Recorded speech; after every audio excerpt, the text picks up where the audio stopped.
Selamat malam, sejahtera, shalom ibu bapak saudara-saudara jemaat sejahtera di DKI Jakarta yang diberkati Tuhan.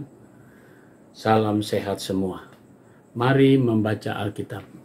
Pembacaan Alkitab kita malam hari ini terambil dalam surat Ibrani pasalnya yang ke-7 dan 8. Mari kita berdoa. Terpujilah Engkau Allah yang baik atas segala karya dan anugerah Tuhan melalui pemeliharaanmu sepanjang hari ini. Kini kami sebelum memasuki tidur malam kami akan membaca bagian dari Alkitab yang berintikan firman Allah. Karuniakan kami kekuatan kuasa Roh Kudus-Mu yang mendampingi kami, yang menguatkan tubuh kami sehingga kami fokus dalam pembacaan Alkitab.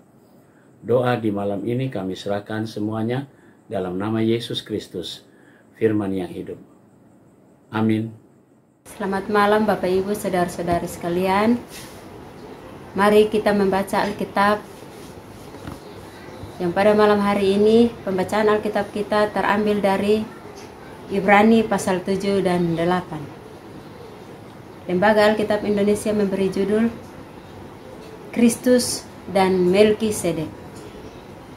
Sebab Melkisedek adalah Raja Salem dan Imam Allah yang Maha Tinggi. Ia pergi menyongsong Abraham ketika Abraham kembali dari mengalahkan raja-raja dan memberkati dia.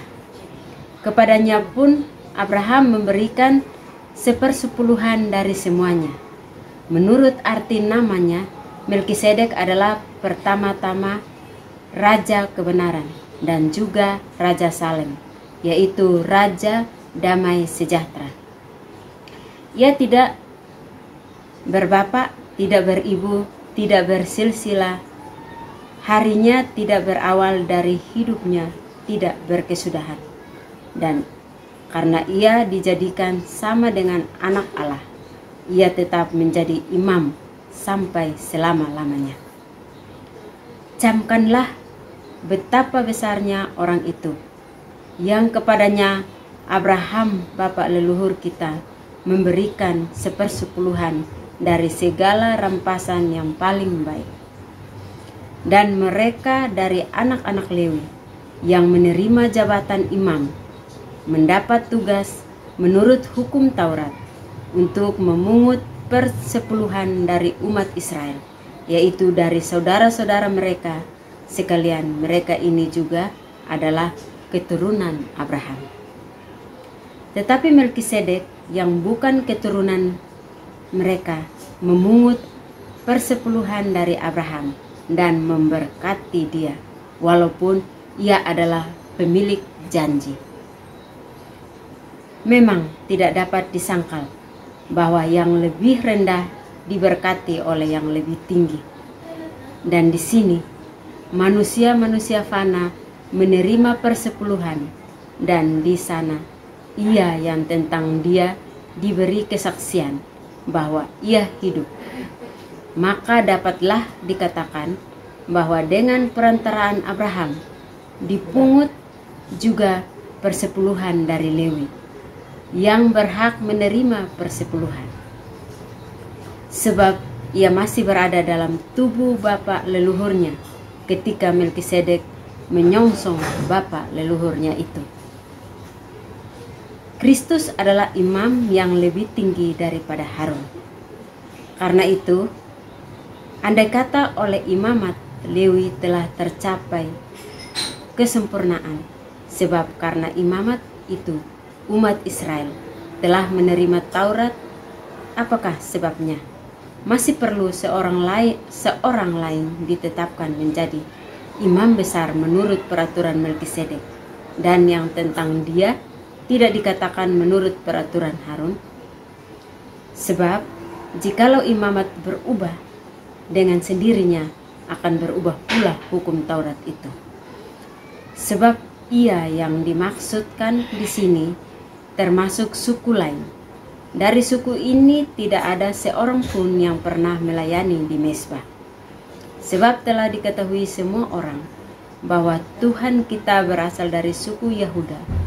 Dan mengenai suku itu, Musa tidak pernah mengatakan suatu apapun tentang imam-imam.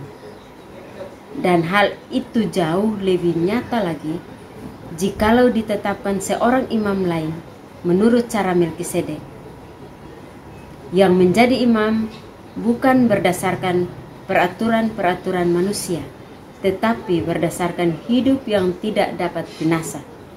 Sebab tentang dia diberi kesaksian, engkau adalah imam untuk selama-lamanya, menurut peraturan Melkisedek. Memang suatu hukum yang dikeluarkan dahulu dibatalkan, kalau hukum itu tidak mempunyai kekuatan dan karena itu tidak berguna. Sebab hukum Taurat sama sekali tidak membawa kesempurnaan, tetapi sekarang ditimbulkan pengharapan yang lebih baik, yang mendekatkan kita kepada Allah. Dan sama seperti hal ini tidak terjadi tanpa sumpah. Memang mereka telah menjadi imam tanpa sumpah, tetapi ia dengan sumpah diucapkan oleh Dia yang berfirman kepadanya, Tuhan telah bersumpah dan ia tidak akan menyesal. Engkau adalah imam untuk selama-lamanya. Demikian pula Yesus adalah jaminan dari suatu perjanjian yang lebih kuat. Dan dalam jumlah yang besar mereka telah menjadi imam, karena mereka dicegah oleh maut untuk tetap menjabat imam. Tetapi karena ia tetap selama-lamanya, imamatnya tidak dapat beralih kepada orang lain. Karena itu, ia sanggup juga menyelamatkan dengan sempurna semua orang yang oleh Dia datang kepada Allah, sebab ia hidup senantiasa untuk menjadi pengantara mereka. Sebab imam besar yang demikianlah yang kita perlukan, yaitu yang saleh, tanpa salah, tanpa noda, yang terpisah dari orang-orang berdosa, dan lebih tinggi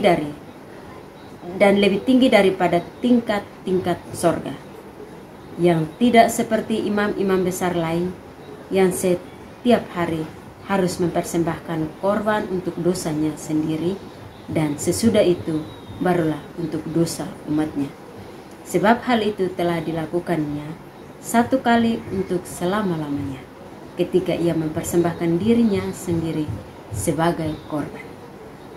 Sebab hukum Taurat menetapkan orang-orang yang diliputi kelemahan menjadi imam besar, tetapi sumpah yang diucapkan kemudian daripada hukum Taurat menetapkan anak yang telah menjadi sempurna sampai selama-lamanya. Pasal 8,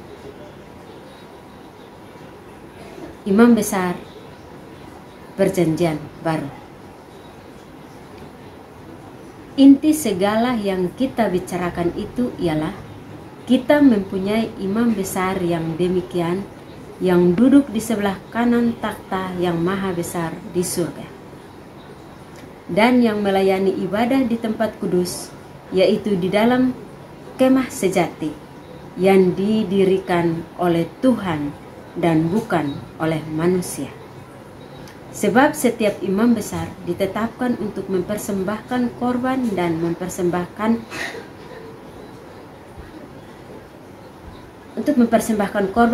persembahan, dan karena itu Yesus perlu mempunyai sesuatu untuk dipersembahkan.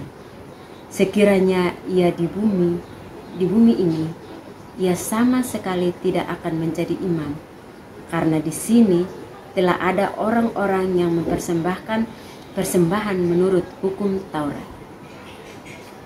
Pelayanan mereka adalah gambaran dan bayangan dari apa yang ada di sorga, sama seperti yang diberitahukan kepada Musa ketika ia hendak mendirikan kemah.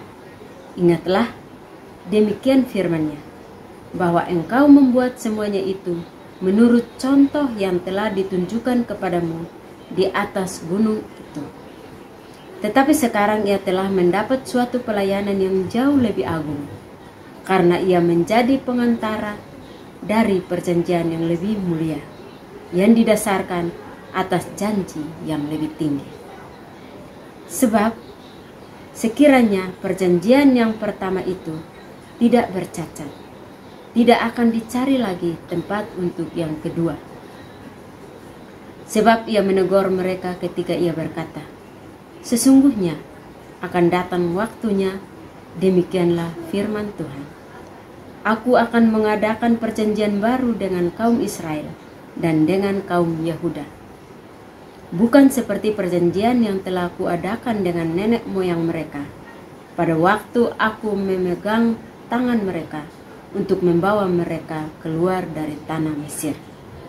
Sebab mereka tidak setia kepada perjanjianku dan aku menolak mereka. Demikian firman Tuhan.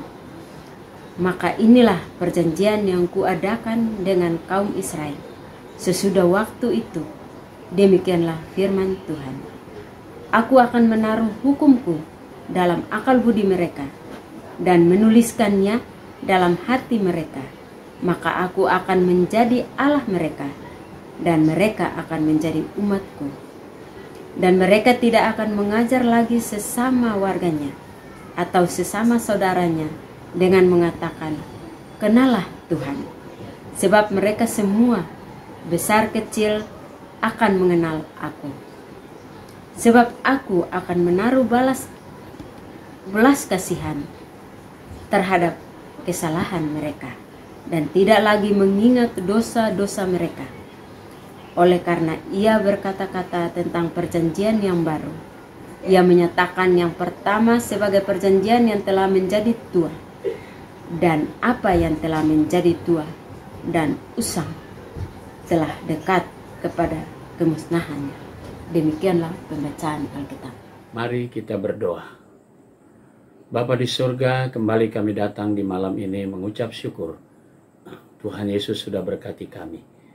Saatnya kami memasuki tidur malam kami mau serahkan seluruh hidup kami dalam tangan Tuhan. Jagalah kami dan lindungi kami sepanjang tidur malam kami. Besok pagi kami boleh bangun dengan kekuatan tubuh daripadamu dan kami melandasi hidup kami dengan firman Tuhan. Kami mau serahkan juga di malam hari ini untuk jemaat sejahtera. Tuhan berkati jemaatmu yang ada di 5 sektor pelayanan, tiap pribadi, tiap keluarga. Inilah doa kami di malam ini dalam nama Tuhan Yesus. Kami berdoa. Amin. Selamat malam, selamat beristirahat. Tuhan memberkati saudara.